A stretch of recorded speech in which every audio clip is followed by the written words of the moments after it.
Hi, this is Market Order, and this is the final episode of Season 1. In this part, we explain how we analyze the market, how we entered trades, and we also review the strengths and weaknesses of our executions.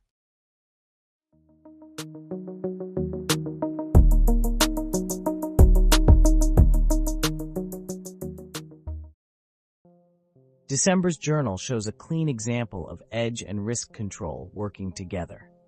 Across 6 trades, the account finished $9,800 net. The win rate was 67%, 4 wins, 2 losses. But the important part is not just the win rate, it's the quality of the wins versus the losses. Our average win was about $2,872, while our average loss was around $850, meaning winners were roughly 3.4 larger than losers. If you look at the equity behavior, it wasn't a straight line. The month started with 2 losses in a row, but after that, the system recovered strongly with multiple structured winners. The equity curve shows that once the strategy started syncing with market conditions, it pushed the account upward with momentum. That's what a real edge looks like, not always winning, but recovering efficiently without emotional overtrading.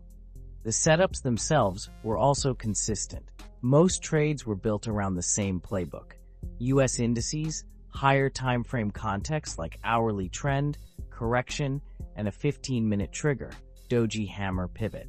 That consistency matters because it makes the strategy testable.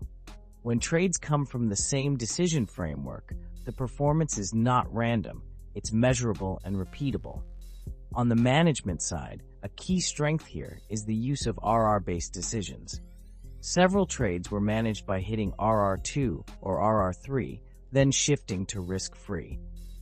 That approach protects the account from giving back strong positions, and it prevents a good read from turning into a loss. The best single win this month was $4,839, while the worst loss was $1,095, a strong asymmetry that keeps the account growing even if the win rate drops in harder months. The main improvement opportunity is simple: risk scaling. Some trades were tagged as high risk, especially around new sensitivity like CPI Fed comments, but the sizing still looked aggressive in parts of the plan. The fix is straightforward. We should keep the same strategy, but adjust position size based on conditions. For example, normal setups get full size, high-risk setups get half size, and news window trades are either skipped or reduced heavily. That single rule usually improves long-term consistency without changing the strategy. Overall, the results justify an A-grade month, not because everything was perfect, but because the process was strong, losses were controlled, winners were allowed to expand, and the strategy remained consistent.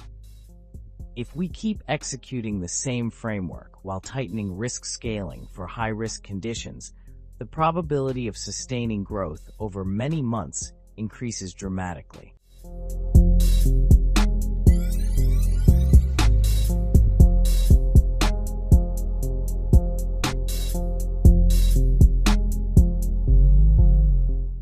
As we said before, we always start from the daily time frame to understand the trend and overall sentiment.